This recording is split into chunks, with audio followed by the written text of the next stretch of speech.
yang saya hormati, kita berada di bulan yang istilah Jawa ini bulan mulut, tapi kalau Arabnya disebut dengan bulan Rabiul Awal. Ya. Jadi kita ini kadang-kadang menjadi orang yang ada di Jawa ini hafal hitungan Jawa daripada apa? Kalau hitungan Jawa itu mulai Suro, Sapar, Mulut, Ba'da Mulut, Jumadil Awal, Jumadil Akhir, Rejab, Ruwah, Poso, Sawal, Apit, Besar. Itu di cara Jawa nih. Ini cara Islam ini malah enggak, malah kelalen gitu ya. Jadi kalau kita lihat cara Islamnya itu hijriahnya maksudnya itu adalah mulai dari Muharram, ya, kemudian apa? Muharram, kemudian Safar, ya, kemudian Rabiul Awal, Rabiul Akhir, Jumadil Awal, Jumadil Akhir, Rajab. Ruwah itu cara Arabnya itu adalah Sya'ban, ya, kemudian Ramadan, Syawal, ya, Syawal, kemudian apa? Dzulqa'dah. Dzulqa'dah ini cara Jawanya Apit.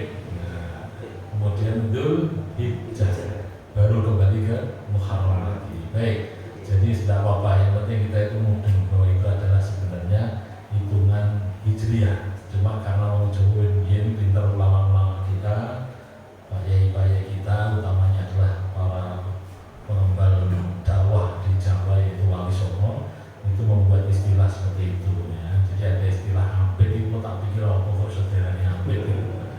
Ya, Apit itu berarti apa? Kecepit gitu, kecepit.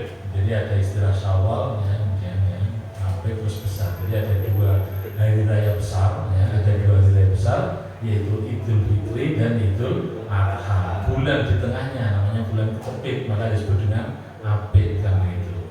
Sya'ban harusnya Sya'ban, tapi jadinya apa? Ruwah.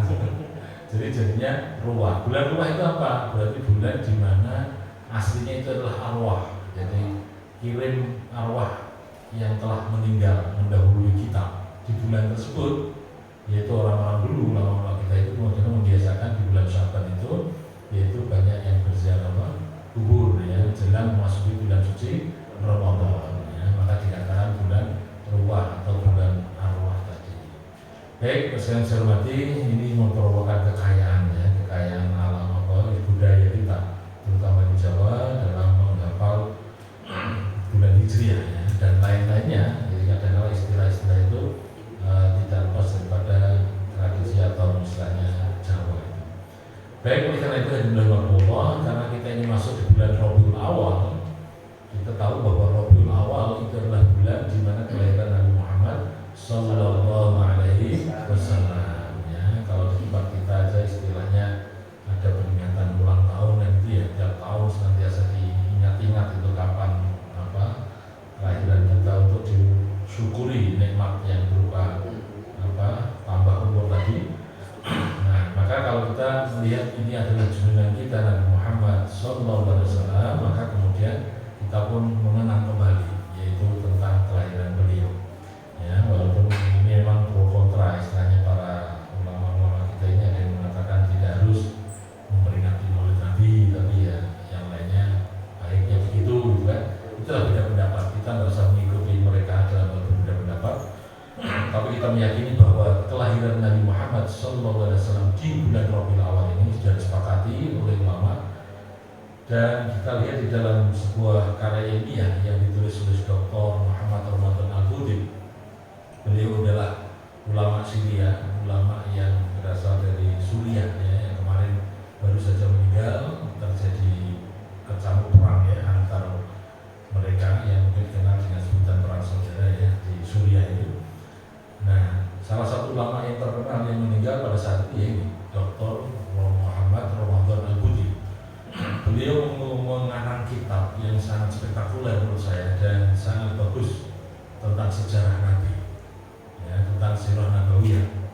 Nah, kemudian beliau menganalisis setiap peristiwa, setiap kejadian sejak Nabi Muhammad belum lahir, ya, sampai kemudian wafat, dilanjut dengan Khulafaur Rasyidin. Karya ilmiahnya itu bagus sekali dan bisa diterjemahkan dalam bahasa Indonesia.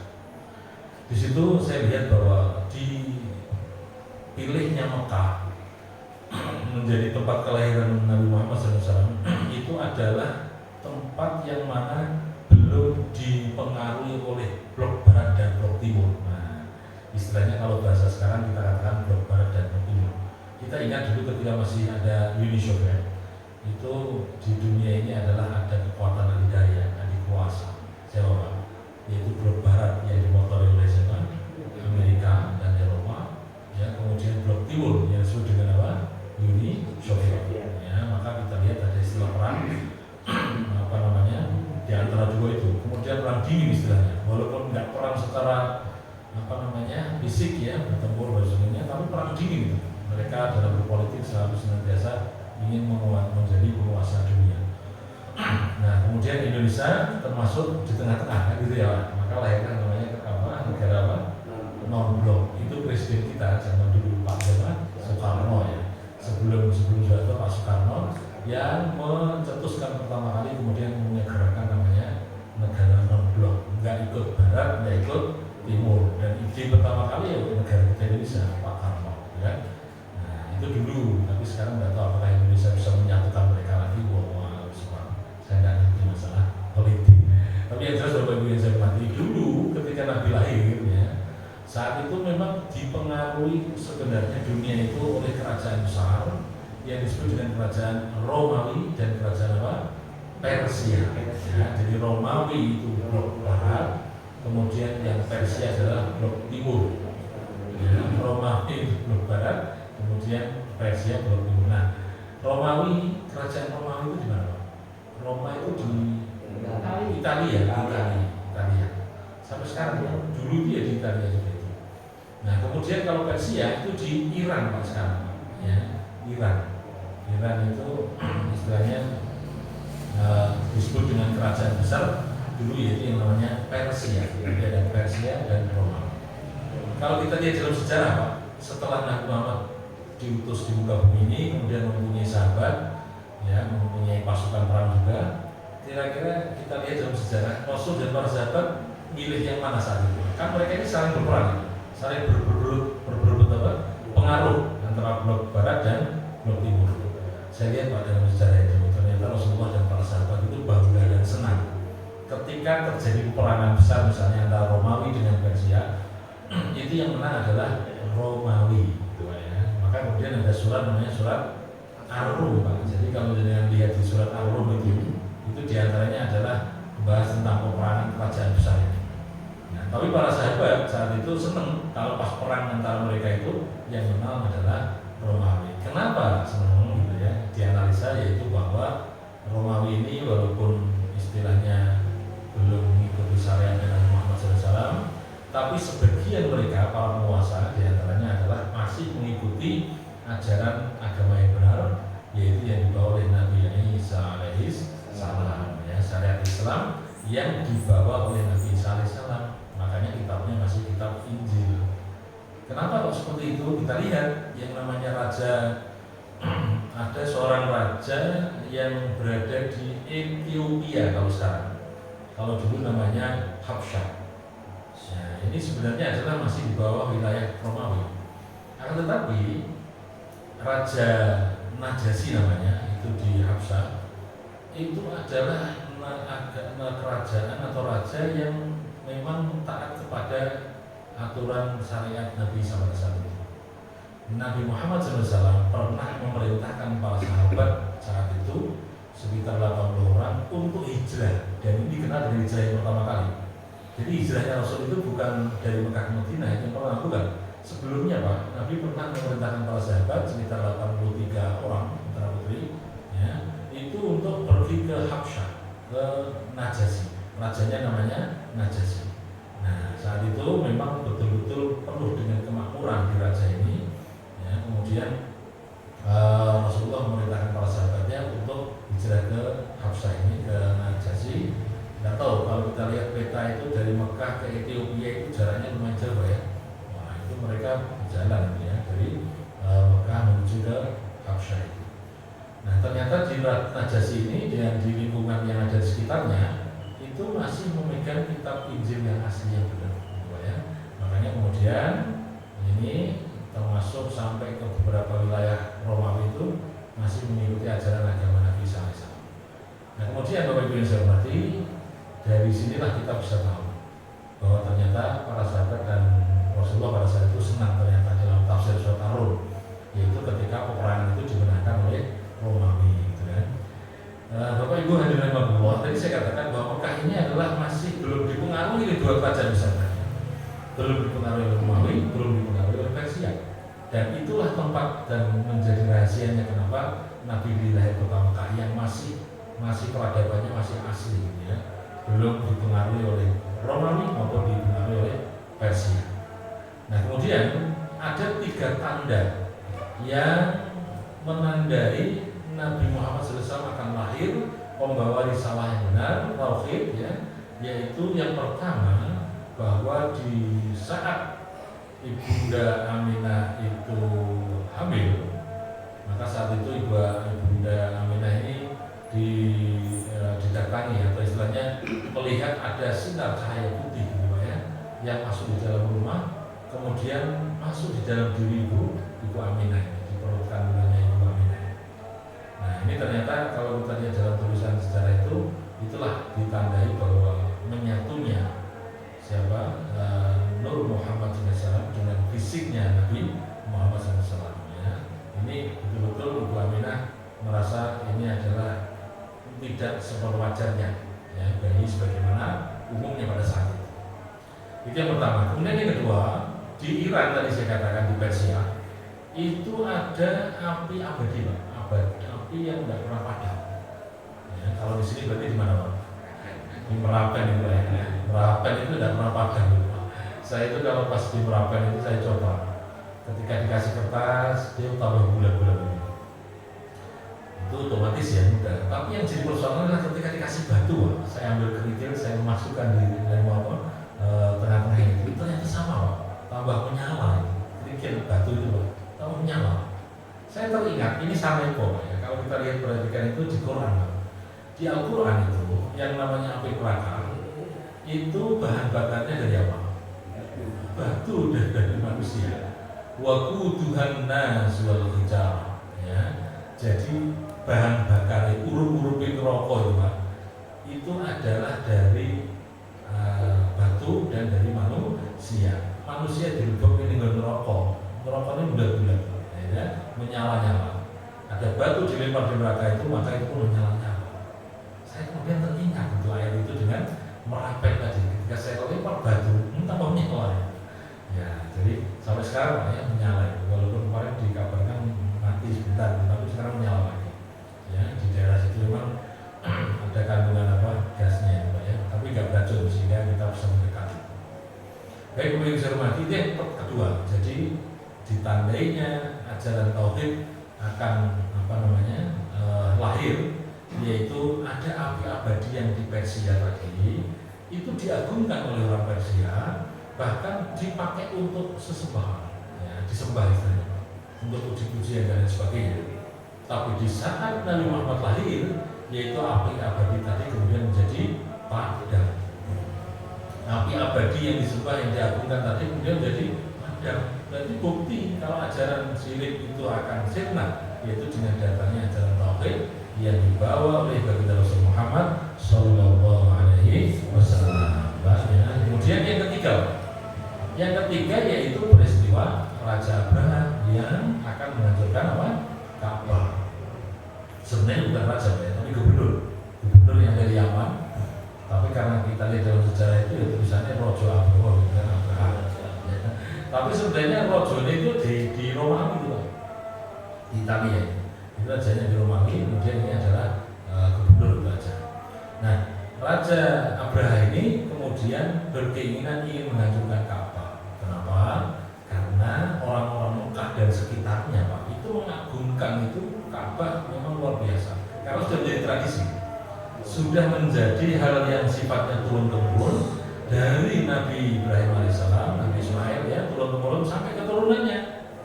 Ingat kalau kita lihat awal mula sejarah kota Mekah ini Pak, itu kan awal mulanya memang gersang, tidak ada penduduknya awalnya kan. Tapi setelah Nabi Ibrahim menempatkan istri tercintanya Ibu Hajar dan putra satunya itu yang namanya Nabi Ismail, maka kemudian lama-kelamaan setelah ada sumur Zam-Zam di situ, orang-orang pun kemudian berdatangan. Untuk apa? Untuk ikut tinggal bersama dengan Ibu Hajar saat itu. Maka kemudian terjadilah barter. Kalau sumur Zam-Zam itu dikuasai oleh Ibu Hajar dan Nabi Ismail saat itu ya. Jadi betul seorang wanita sholihah yang namanya Ibu Hajar saat diletakkan ditinggal oleh suami tercintanya Nabi Ibrahim di tempat yang tandus, ya, di tempat yang tidak ada penghuninya, tapi Allah yang akan menjamin kehidupannya, itu betul terjadi, yaitu pada diri Ibu Hajar. Dengan suasana tandus, nggak ada tanaman yang bisa dinikmati untuk dimakan dan seterusnya, ya. Tapi kemudian Allah urus itu yang namanya bayi kecil Ismail. Yaitu dengan apa? Dengan dihadirkannya yang namanya sumur Zam-Zam tadi. Ya. Setelah ada sumur Zam-Zam, otomatis yang namanya di Jazirah Arab begitu panasnya seperti itu, berarti ya butuh yang namanya air. Nah, karena ada urusan sumber air yang besar dan bagus kualitasnya, maka orang-orang ketika melewati itu kemudian mampir. Ya, kalau kita lihat di Jazirah Arab berarti kan di situ ditandai dengan atasnya biasanya ada burung yang terbang gitu ya. Kalau di atas ada burung berarti bawahnya ada apa? Ada airnya gitu kan. Makanya orang dari jauh kelihatan itu kalau ada burung di atas berarti bawahnya ada sumber air. Maka orang kafilah yang sedang lewat gitu kan, kalau butuh air berarti datang ke situ. Nah, saat itulah yang namanya barter Pak ya. Istilahnya hijau-hijauan. Ibu Hajar mempunyai sumur, sumur Zam-Zam gitu ya. Kemudian yang lainnya pun memiliki gandum, memiliki makanan yang bisa di barter ya dengan Ibu Hajar. Dan saat itulah maka Nabi Ismail mulai tumbuh besar dan seterusnya itu. Kemudian ada kabilah ya atau suku istilahnya, yaitu namanya suku Jurhum, yang kemudian izin kepada Ibu Hajar untuk bagaimana bisa tinggal di sekitar Zam-Zam, ya, di sekitar Ka'bah pada saat itu. Dan diizini oleh Ibu Hajar, maka akhirnya pun lama-kelamaan Nabi Ismail menjadi dewasa, menjadi besar, dan menikah dengan putri daripada penguasa suku Jurhum tadi, ya, kepala suku Jurhum. Itulah nanti beranak pinak berkembang menjadi penduduk Mekah, ya. Sehingga di kota Mekah ini di situ ada Ka'bah, ada sumur Zam-Zam, dan sudah menjadi ya, kebiasaan mereka untuk melakukan sembahyang ibadah, tawaf dan lain sebagainya, itu sudah biasa. Maka dari sinilah jadi orang-orang Mekah dan sekitarnya itu sangat mengagungkan Ka'bah, yang membuat Raja Abrah tidak suka, yang membuat Raja Abrah ini jengkel, gitu kan. Maka akhirnya pun bagaimana pengaruh Raja Abrah ini terutama bisa menguasai kota Mekah. Di saat akan menguasai kota Mekah, ternyata saat itu mencoba untuk mengalihkan dulu penduduk Mekah supaya tidak mengagungkan Ka'bah. Caranya bagaimana? Yaitu Raja Abrah membuat tempat peribadatan yang megah, yang bagus ya, yang disebut dengan kanisa. Nah, kanisa itu kalau kita lihat dalam sejarah ya sebenarnya tempat peribadatan khusus yang diikuti oleh mereka. Nanti kalau sekarang punya gereja karena ikutnya kitab Nabi kitab Injil ya, Nabi Saleh. Nah, kemudian membuat kanisa tadi yang begitu besar, bagus, elok ya, yang penuh dengan berlian ya, emas berlian tadi, supaya orang-orang Mekah ini tidak mengagungkan Ka'bah lagi, tapi mau beribadah di kanisa tadi. Ternyata tidak mau. Bahkan ada salah satu pemuda Mekah itu yang berani, mohon maaf ya, buang kotoran di kanisa tadi. Ya. Maka kemudian inilah yang buat marah besarnya Raja Abrah. Raja Abrah marah itu, ini kadang-kadang tidak diungkap dalam sejarah. Tapi kalau saya baca di buku itu ada ya.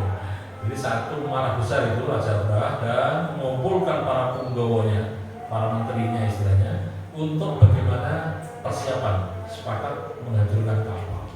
Nah, ketika akan menghancurkan Ka'bah itu, yaitu sebagian di antara mereka, terutama Raja Abrah, yaitu menaiki apa? Gajah. Ya. Makanya pada saat menjelang kelahiran Nabi Muhammad SAW terjadi yang namanya akan penghancuran Ka'bah dari Raja Abrah ini, maka kita lihat dalam sejarah bahwa Nabi Muhammad kalau ditanya kapan lahirnya, yaitu pada saat tahunnya apa disebut dengan tahun Gajah, tanggal 12 Rabiul Awal, tahunnya tahun Gajah gitu ya, yaitu ketika menghancurkan Ka'bah Raja Abrah ini berhasil karena sudah diabadikan dalam Al-Quran. A'udzubillahi minasyaitonirrajim. Alam tara kaifa fa'ala rabbuka bi ashabil fil. Tidaknya engkau tahu bagaimana Allah telah memperlakukan kepada sekelompok galongan pasukan gajah. Saat itu apa? Alam tara kaifa fa'ala rabbuka bi ashabil. Alam yaj'al kaidahum fi tadlil. Bukankah Allah telah membuat atau menjadikan tipu daya mereka itu dengan kesalahan. Nah, kemudian Allah mengutus apa? Tarmihim bihijaratin min sijil, ya. Alam yaj'al kaidahum fi tadlil wa arsala 'alaihim tayran ababil. Jadi Allah mengutus kepada mereka yaitu yang disebut dengan tayran ababil, ya, burung ababil, ya.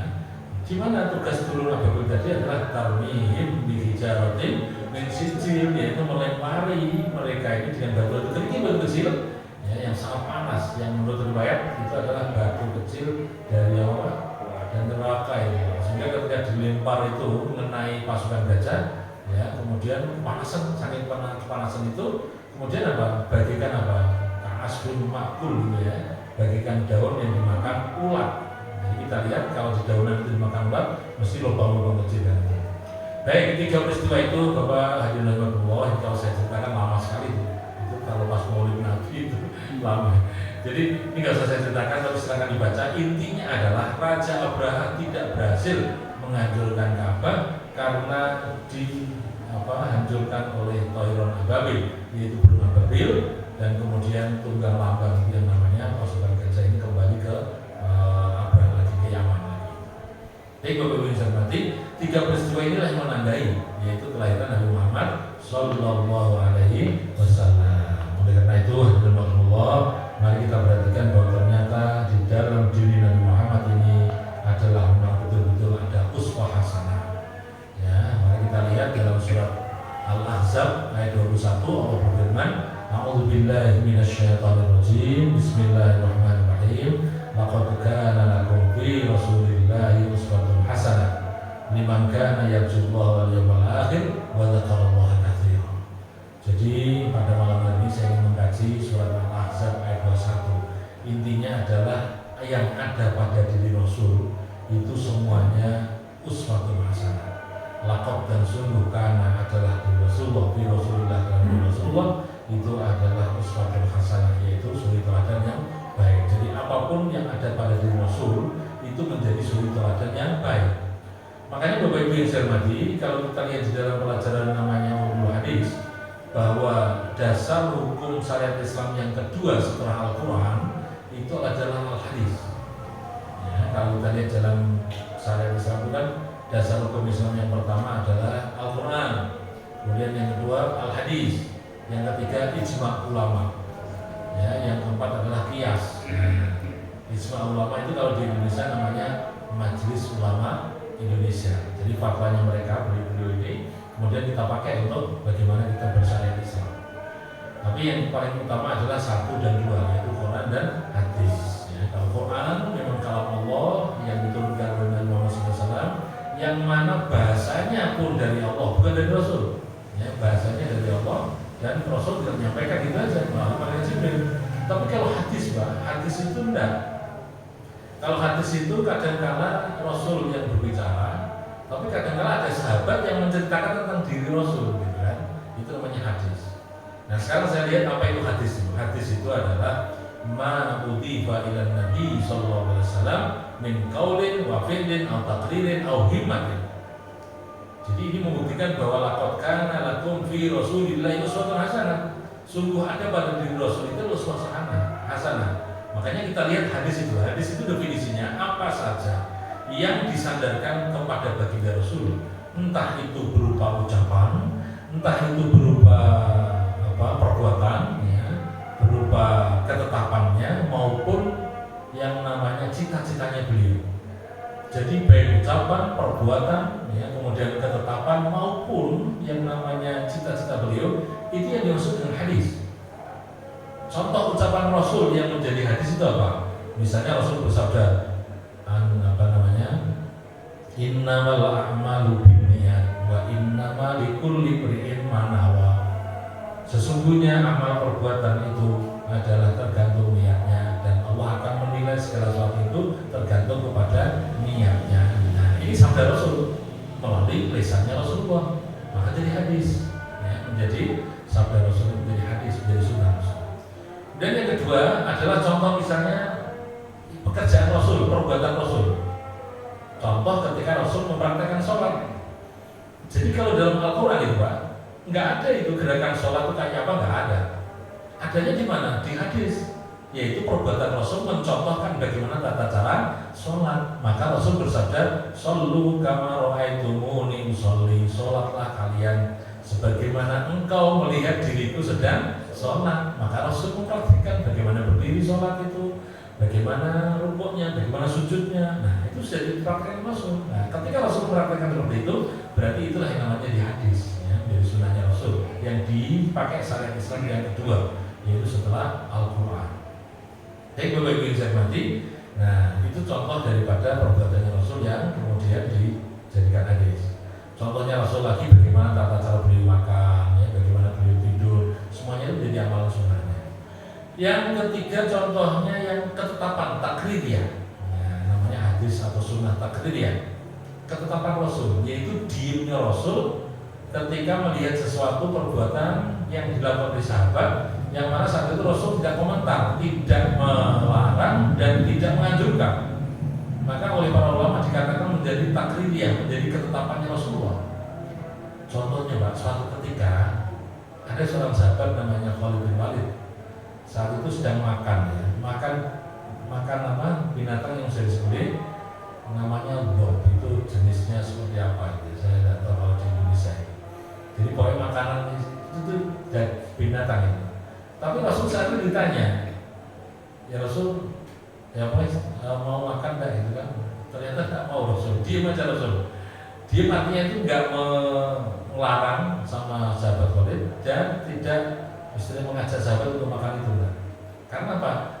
Ya Khalid bin Walid, saya ini tidak pernah makan model makanan seperti itu, jadi saya enggak mau. Bukan berarti kemudian dilarang, enggak, dipersilakan sahabat makan karena itu tradisi sahabat makan itu. Tapi kalau Rasul saat itu tidak mau makan. Nah, tidak mau makan Rasul itu dan membiarkan sahabat makan, itu namanya takririyah, ketetapan Rasulullah yang kemudian menjadi hukum bahwa itu adalah makanan boleh walaupun Rasul tidak mau makan. Ya, itu namanya sunnah takririyah atau hadis takririyah. Yang ketiga Pak, itu yang disebut dengan sunnah atau hadis hamiyah, himmah. Himmah itu cita-citanya Rasul. Suatu ketika Pak, sahabat itu melihat bagaimana orang Yahudi puasa yang namanya puasa Asyura. Puasa Asyura itu puasa tanggal 10 bulan Syuro, bulan Muharram. Sahabat Rasul bertanya, ya Rasul, itu orang-orang Yahudi puasa ya Rasul, kita ikut ya Rasulnya. Nah, jawab Rasulullah Pak, itu adalah puasa yaitu memperingati selamatnya Bani Israel ketika dikejar oleh siapa? Raja Fir'aun, ya. Itu adalah puasa di mana saat itu Isa Nabi Musa alaihissalam yaitu bersama dengan Bani Israel itu selamat dari kepungan Bani Israel dari Mesir, yaitu Raja Fir'aun. Nah, kita ini lebih berhak untuk menjalankan puasa itu, tapi besok kita kalau masih ada umur panjang ya puasa tambah sehari lagi biar tidak sama dengan orang Yahudi, yaitu puasa sebelumnya disebut puasa apa? Tasu'a, hari ke-9 bulan Muharram. Makanya kalau bulan Muharram itu kemudian ada sunnah yaitu puasa Tasu'a dan Asyura, bulan hari yang ke-9 dan hari yang ke-10. Tapi Bapak Ibu yang saya hormati, ternyata karena ini masih terjadi setahun lagi, belum sampai terjadi bulan Muharram tahun depannya, Rasul sudah wafat. Rasul dipanggil oleh Allah Subhanahu wa Ta'ala. Ya, maka kemudian ini menjadi cita-citanya Rasul, tapi belum dilakukan Rasulullah. Nah, itu yang namanya perintah puasa Tasu'a. Kalau kita menjalankannya, termasuk amalan sunnah insya Allah, mencontoh baginda Rasul, tapi walaupun Rasul belum melakukannya.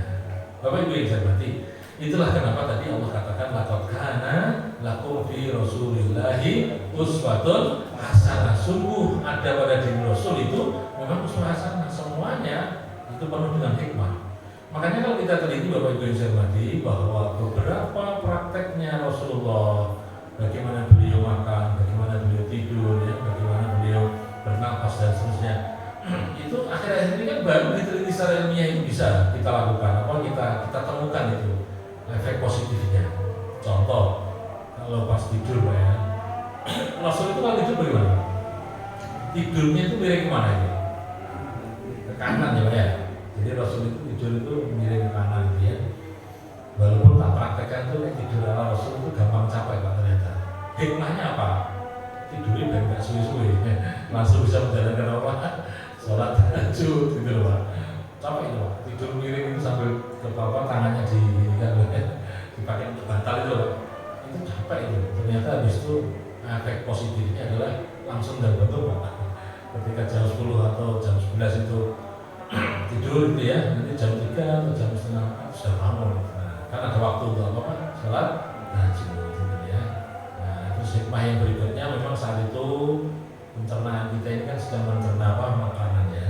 Jadi kalau lambung istilahnya berada di sebelah kanan itu kan, ketika mencerna itu kan posisi di bawah sehingga lebih maksimal dalam mencerna makanan yang kita konsumsikan itu.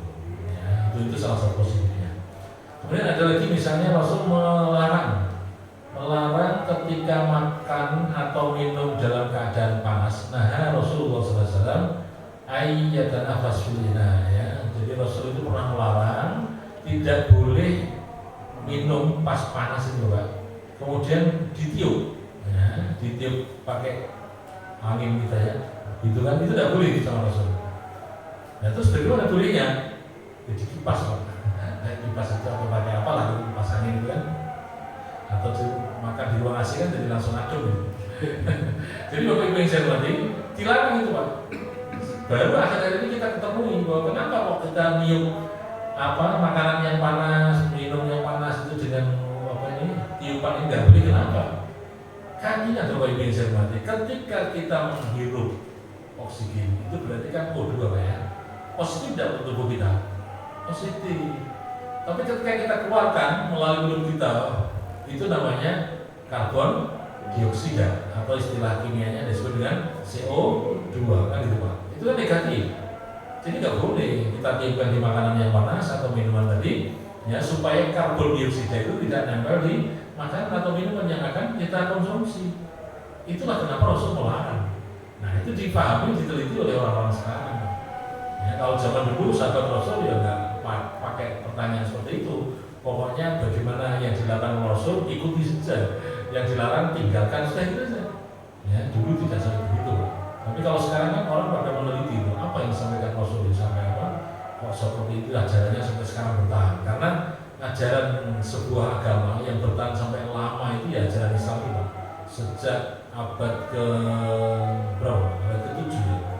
Rasul lahir pada tahun 671 Masehi. Jadi 571 Masehi.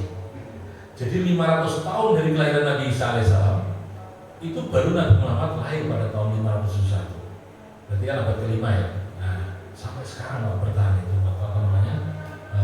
ajaran agama. Kalau kita lihat dalam pelajaran sejarah agama itu yang saya pelajari, itu semua suatu agama itu bertahan sampai lama itu jauh. Ya, yang maksudnya sampai terjaga kemurniannya gitu ya. Tapi kalau Islam kan masih murni sampai dari dulu sampai akhir kiamat, Allah yang akan menjaganya langsung kan. Inna nahnu nazzalna dzikra wa inna lahu lahafizun. Kamilah yang menurunkan Al-Quran dan kami pula yang menjaga Al-Quran itu, kata Allah SWT ya. Tapi kalau kitab-kitab yang lainnya penuh dengan perubahan yang lain gitu ya. Tapi yang bertahan lama itu adalah, maka dari itu apa yang dilakukan oleh baginda Rasul, apa yang dilakukan oleh Rasulullah dan para sahabat saya itu, maka itu diteliti secara ilmiah baru terungkap dan terbukti di akhir abad modern sekarang dan manfaatnya ada besar. Maka kenapa kita kemudian ikut ajaran Nabi Muhammad SAW yang betul-betul menyehatkan bagi tubuh kita.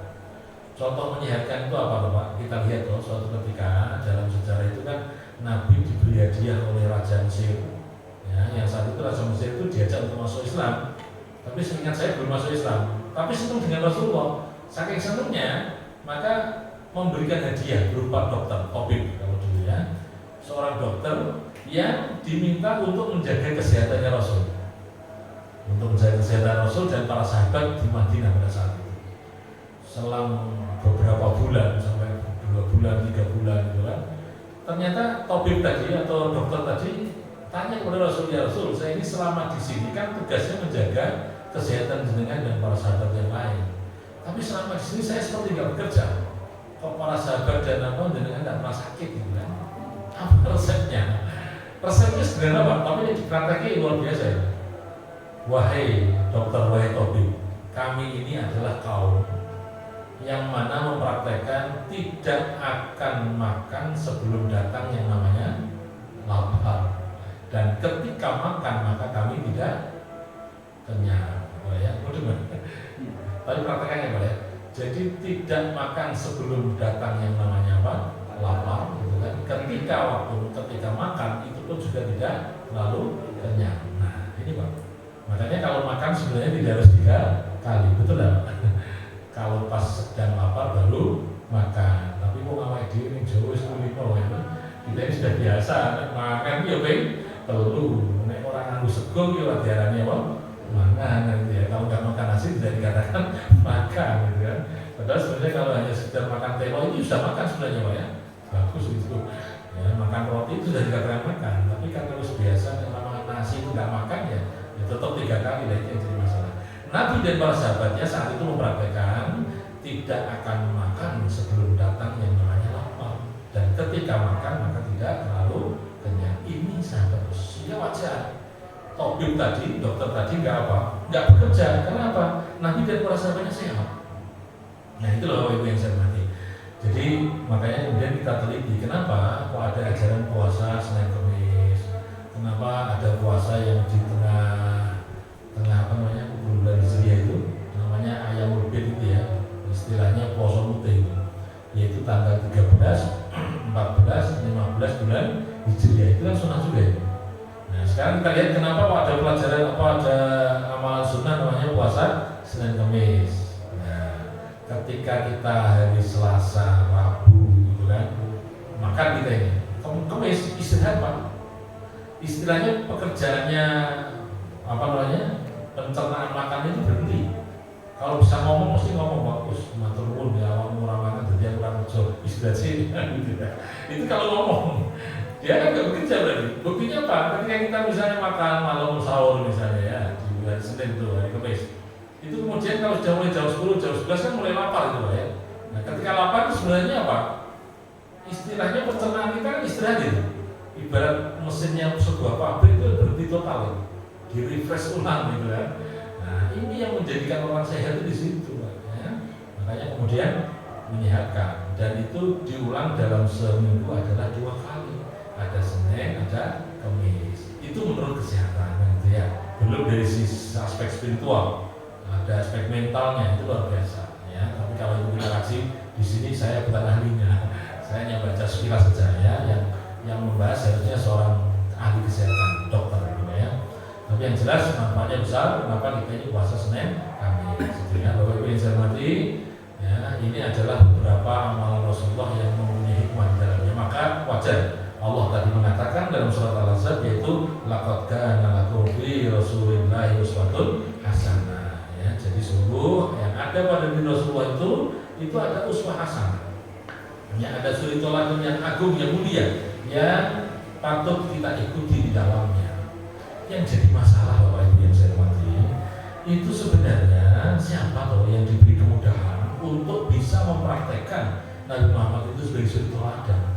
Ayat ini menjelaskan Pak, yang bisa menjadikan Nabi Muhammad sebagai suri teladan itu ada 3 orang, ada 3 karakter yang harus dimiliki oleh orang yang ingin mempraktekkan Nabi Muhammad sebagai suri teladan. Mari kita cermati. Yang pertama, ayat ini mengatakan liman kana yarjullah, yaitu siapa saja yang dalam praktek amaliyah kesehariannya itu adalah dalam rangka mencari rahmat dan ridhonya Allah Subhanahu wa taala. Ini yang pertama.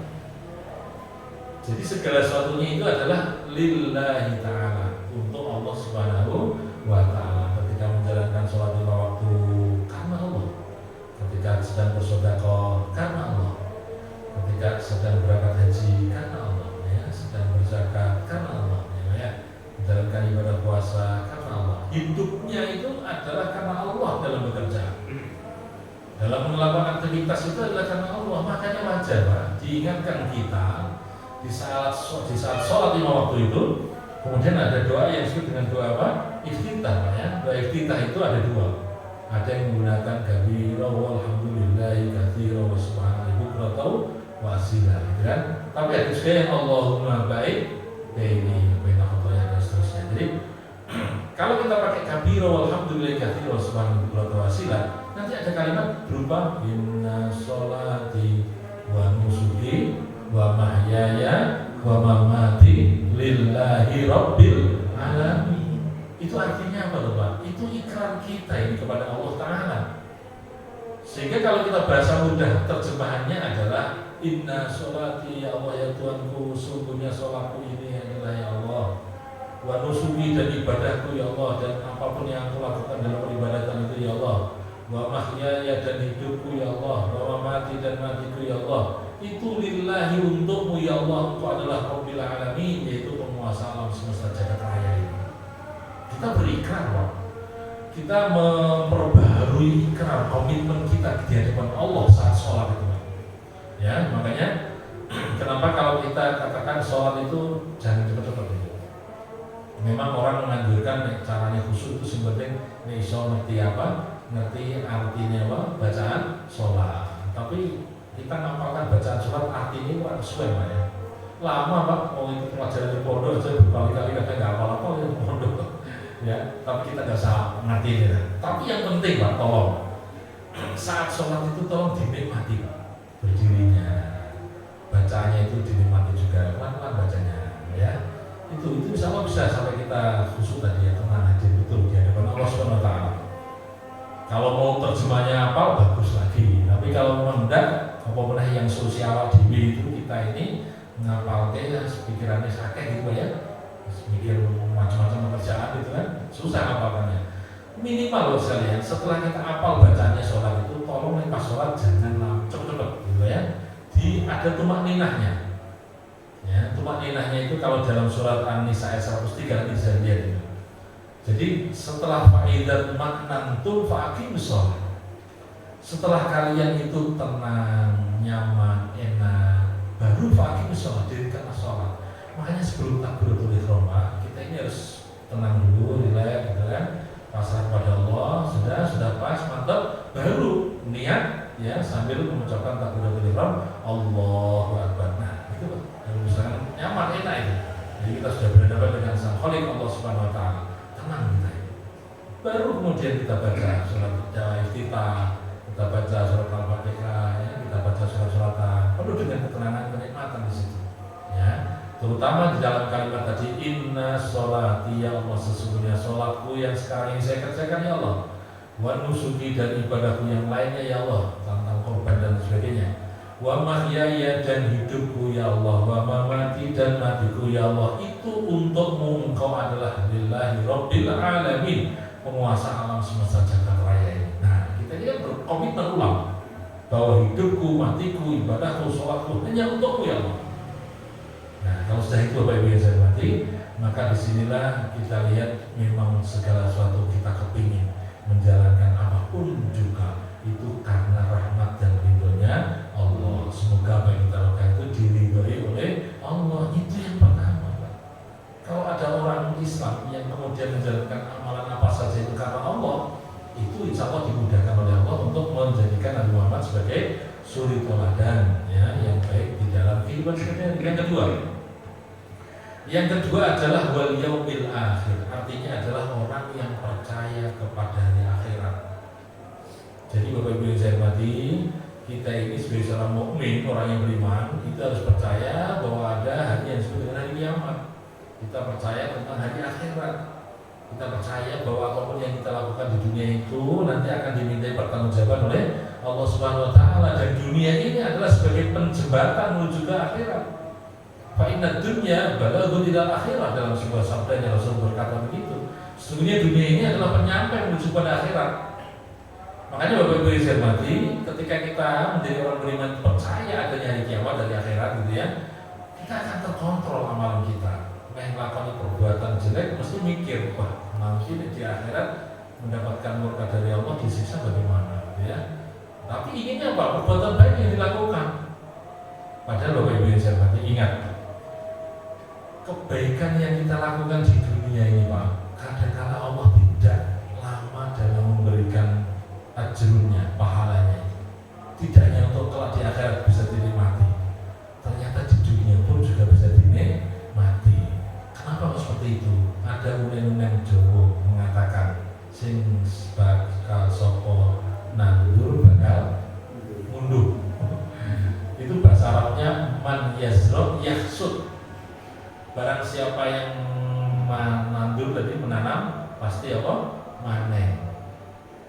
Ternyata itu filosofisnya luar biasa Pak. Dan berdasarkan ayat itu, nanti silakan dibuka surat Al-Isra ayat 7. In ahsantum li anfusikum. Kebaikan yang kau lakukan itu sebenarnya adalah untuk dirimu. Wa in asatum falaha. Begitu juga kejelekan itu pun akan kembali kepada dirimu.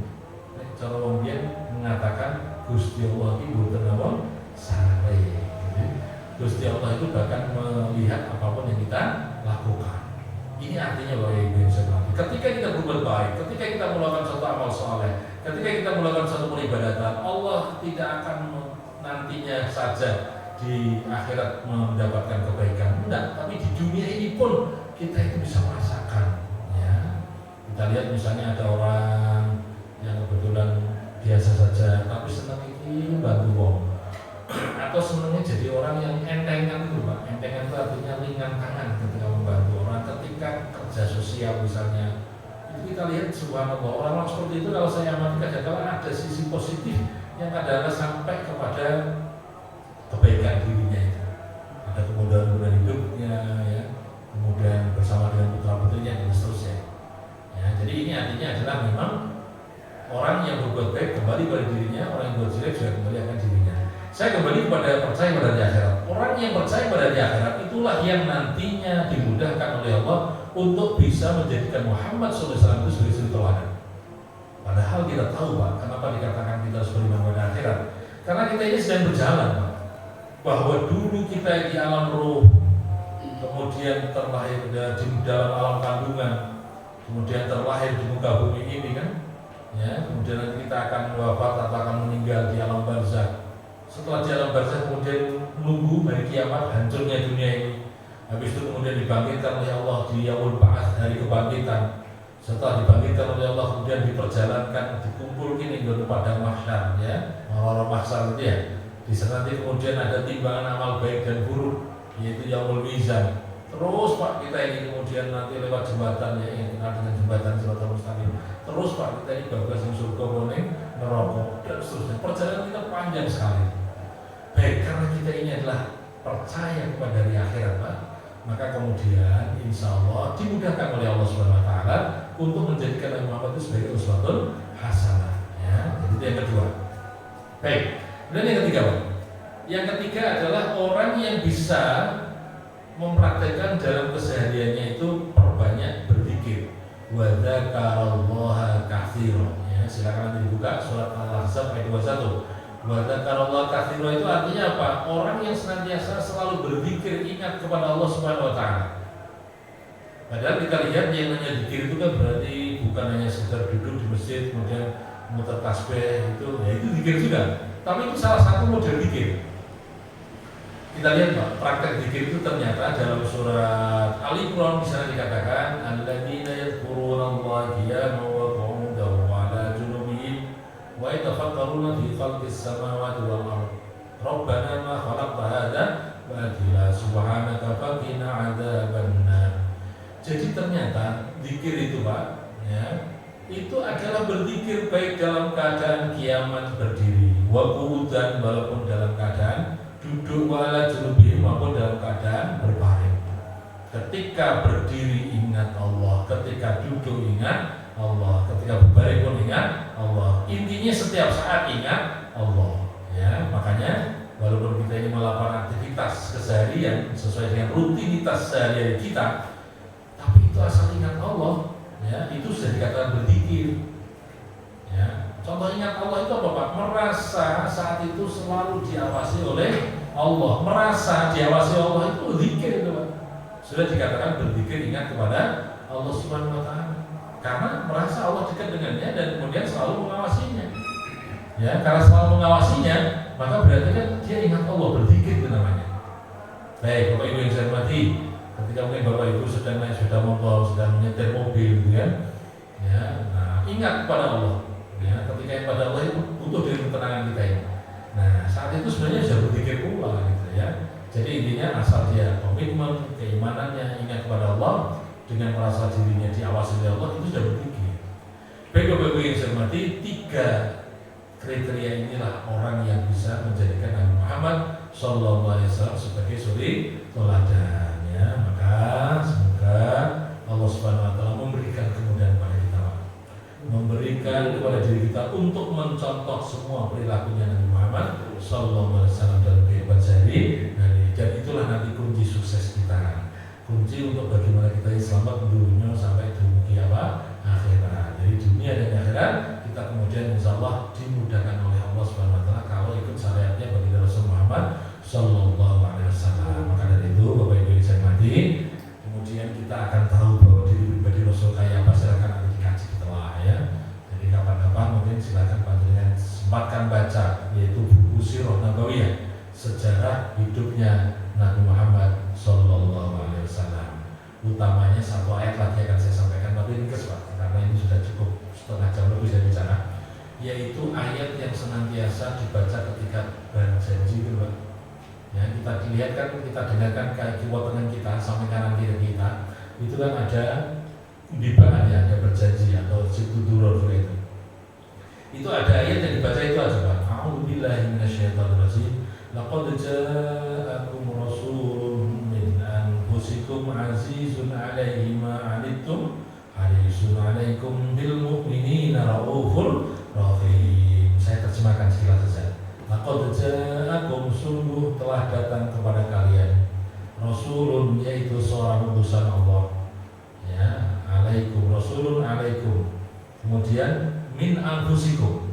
Jadi telah datang kepada kalian yaitu seorang utusan Allah namanya Nabi Muhammad SAW, yang mana Nabi Muhammad itu adalah min anfusikum, dari diri kalian. Jadi Nabi Muhammad itu adalah sejenis kita, manusia, bukan malaikat, bukan jin, tapi sama dengan kita.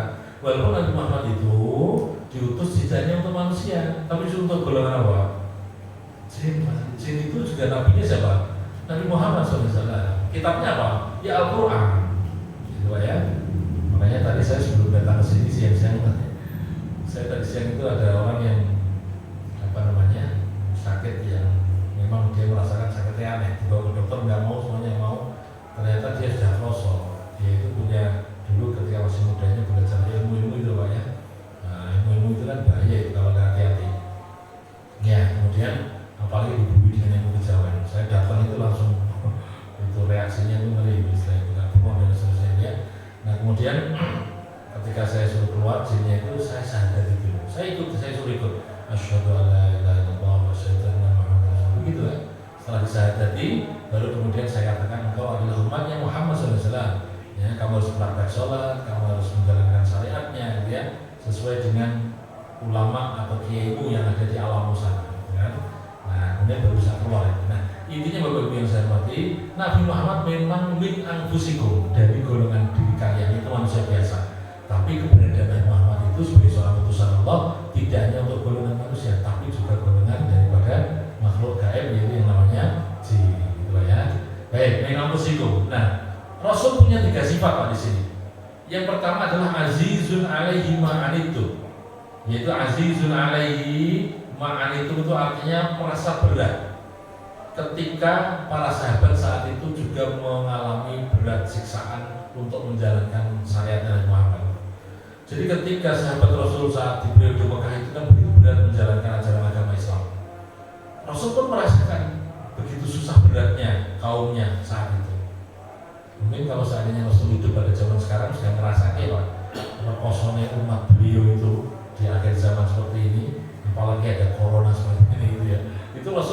merasakan itu beratnya gitu, ya. Yang kedua sifatnya Rasul adalah harisun alaikum. Harisun alaikum itu artinya berkeinginan keras bagaimana kita ini kembali kepada surganya Allah.